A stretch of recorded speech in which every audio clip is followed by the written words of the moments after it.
Yes, I. So, here we are, beautiful people. Greetings unto you watching this video.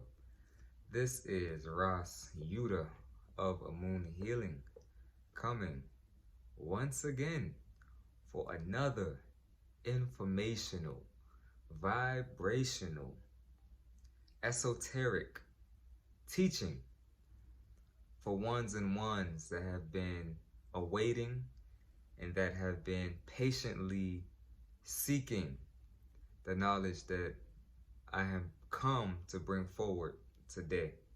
So many people have reached out and asked me, when are you going to do the next video on Yeshua and the Aquarian gospel?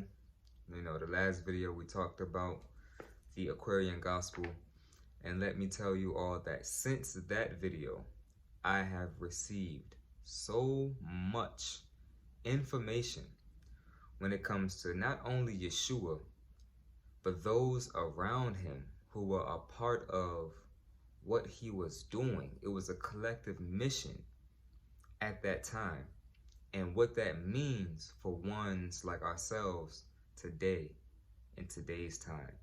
So, wow, I just want to say, first of all, we give thanks and praise for life. And before I even say anything else, it was given to me that the Lord's Prayer, that we all know very well, is a prayer that we can say to humble ourselves before the presence of the Most High. So before I go further in this video, I just want to take the time to say this Lord's Prayer before we open up with the information that is coming forward. So if we can all collectively right now just bow our heads and humble our spirits. Our Father, who art in heaven, holy is thy name. Thy kingdom come, thy will be done, on earth as it is in heaven. Give us this day our daily needed bread.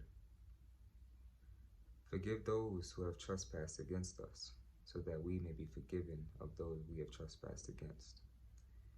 And lead us not into the way of temptation, for if the tempter's snare does happen to catch us, provide us with the strength to break free.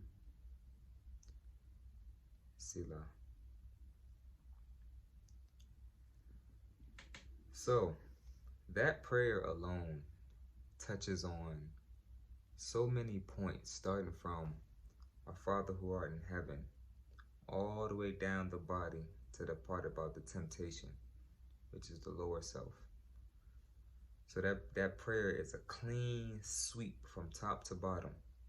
And the most important part, I believe, of that prayer to me is the part about the forgiveness. Forgive us of our debts, so that we may be forgiven, so that we may forgive others of their debts. And how important is that when we talk about forgiveness, that so many of us want to be forgiven of things that we've done. But if someone does something to us that's wrong, we're not so quick to forgive them. How hypocritical can that be? Lord, forgive me, I didn't mean to do that. Forgive me, forgive me. But then someone comes and asks for your forgiveness, and we hold on to grudges. Grudges are a terrible thing to hold on to. It was revealed to me that grudges actually, they stop you from elevating in this time of spiritual evolution, right? Grudges, that's why forgiveness is so important, because when you forgive, you let go of grudges. You just wipe the slate clean. You free yourself, right? Just imagine you holding on to something for so long, and you're angry at this person for the past 9 years of your life, or you're very spiteful towards someone in your life, So easily it is to just forgive, to just say, you know what, just let it go. It means nothing to me anymore. It doesn't mean anything enough for me to hold on to it anymore, because I have to release myself and be free. So forgiveness is very important. But the point of this video here today is for us to talk about the source of the information that I'm going to start bringing forward. And I want to start bringing more of this information forward. I'm telling you, the main thing that has really been holding me back is something as simple as just the space on my cell phone. Like, I haven't had the space to really record videos, because every time I try to record, it'll just cut off. You know, on a physical level, we can say, oh, it's just the space on the cell phone. On a spiritual level, it's truly the time. Everything is time. So now it's time for this information to be brought forward for those who want to listen, for those who want to hear, right? So, like I said before, I've just been given so much information, and the point of this video, before we even go into the information, is for ones to understand where the information is coming from. All right? Is where the information is coming from. We must understand that when we talk about Yeshua, when we talk about any ascended master that has come throughout history, they don't die. Yeshua showed us clearly 2,000 years ago upon the crucifixion and the resurrection that they don't die. What does that mean? That means if they want to communicate to you today, in modern time, they will communicate to you today, in modern time. Sometimes we, as ones who strive to be Christ-like. So, first of all, when we talk about Yeshua, right, the Messiah, when he was crucified 2,000 years ago, then he clearly displayed to us that the spirit cannot die. That's what the crucifixion and resurrection was about, was to show that even through what appeared to be as a physical death, right, the spirit and the knowledge and the information and the everlasting life continues on. So when we have that in mind, we know that the spirit can't die, and we know that that energy moves on, then we know that that energy is still around today, modern times, here and now. So this information, that so much of it that I'm going to bring forth, most of it you're not going to find like in the traditional religious text. And that's perfectly fine, because the religious texts of the day were used for their particular purposes. However, we have to have an overstanding that there's no way you can put the fullness of what was done and what is being done now. There's no way you could put that into a book this thick. That information stretches beyond what the physical copy can hold. When we talk about things like the subconscious mind, the Akashic records, these places store more information than any technology that we could think of today. And we have to start to reframe and rethink our perception of where divine information can come from.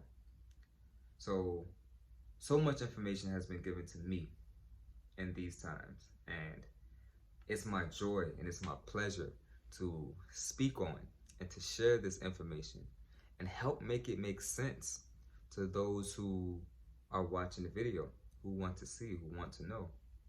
So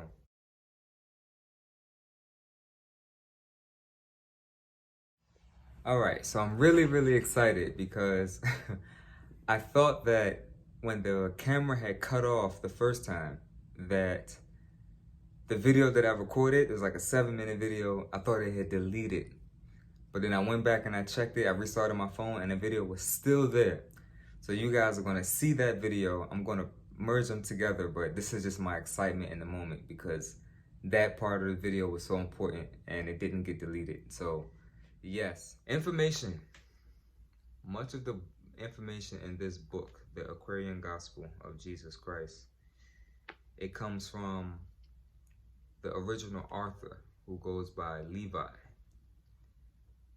And Levi had the ability, from my understanding, to tap into his subconscious Akashic record and draw information and stories from that time, 2,000 years ago, and bring it forward in the modern time. Because what's happening now is that we're shifting in age. So we're moving into a new age. And that's why the full title of this book is The Aquarian Gospel of Yeshua the Christ. Because this is the gospel for the Aquarian age. This is a new age. And let's be mindful, let's not get too caught up on the physical image of Yeshua on this book. Because I know some people may want to say, well, you know, that's not his real skin complexion, or that's not his real hair texture, or whatever the case may be. You know, those who really have eyes to see and ears to hear, you will just look past the physical and go straight to the resonance of the information. So much of the information being provided now is brought through many different elements of things like past life regressions. You know, those people who were around 2,000 years ago are actually still here today, modern time, modern day and age, and have the ability to reflect and recall upon information and experiences that they had 2,000 years ago. I just want to make it clear that information doesn't just come from out of a book. Information doesn't just come from the Bible only. This is not a attack in any way at the Bible. I mean, I read the Bible, just reading it last night, the book of Ecclesiastes. So there's no this is no discrediting of those books. But we must understand, when you're talking about the consciousness, it goes beyond and further than just a physical book. So this book is an addition that I advise anyone to get if they really want to study the life of Yeshua, the life of him that is not included in the physical Bible that we know of today. Get this book, because the information provided will catapult you in your understanding of Yeshua and allow you to see a lot of the similarities in your life that you actually have to him and those that were around him. So, yes, the point of this video is, where is the information coming from? The information comes from within. The information comes from our ability to go into meditative states and draw from experience and draw from internal information that's inside, right? So much of what we do nowadays is exactly what we were doing 2,000 years ago. That time from Yeshua's time until modern times, when you check it, is really the same kind of energy, the same vibration, the same things going on then is the same thing going on now. And what's happening now is the opportunity for a collective and individual rise and ascension in consciousness, ascension to the next level. And through the teachings of Yeshua, of Mary Magdalene, of many of the disciples, through those teachings, we have the ability. All in all, I want to wrap it all up, because this video is actually going to be compartmentalized, and I'm just going to try to fit it best together so it looks like one cohesive video. But all in all, the information that I plan to continue to bring forward in these video series about Yeshua, about the Aquarian gospel, about all of these things from that time and its relevance in modern times. All of the information that I plan to bring forward comes from a spiritual place. It comes from a place of subconscious, akashic, genetic remembrance, right? This information that we're bringing forward, it supersedes just one book. You know what I mean? There's so much of that information coming forward to us now in today's times, the times we're living in right now. It's very important that we get this information, we get this knowledge, and we get this vibration so we can use it and continue to do the same works that we were doing then and continue those same works now in the modern time. Because again, many of us from 2,000 years ago are actually the same spirit and the same energy here again in 2021 when this video is being recorded. So yes, I give thanks. Thank you to those who requested these videos. I am excited to bring forth what I've learned, and hopefully, and I know, not hopefully, but I know that this information will help you tap into certain doorways and unlock certain keys within your genetic remembrance so you can start to unlock and know this information to be true for yourself. So we give thanks and praise for life. Find joy. Like Yeshua said, it's my joy that I leave with you. Find joy in that which you do. Find happiness in that which you do. And that level of vibration alone will catapult you to the next phases of your natural holistic evolution. So all is well. Till next time, peace, love, prosperity. Give thanks and praise to the Most High Creator, you know. Blessed love. Peace.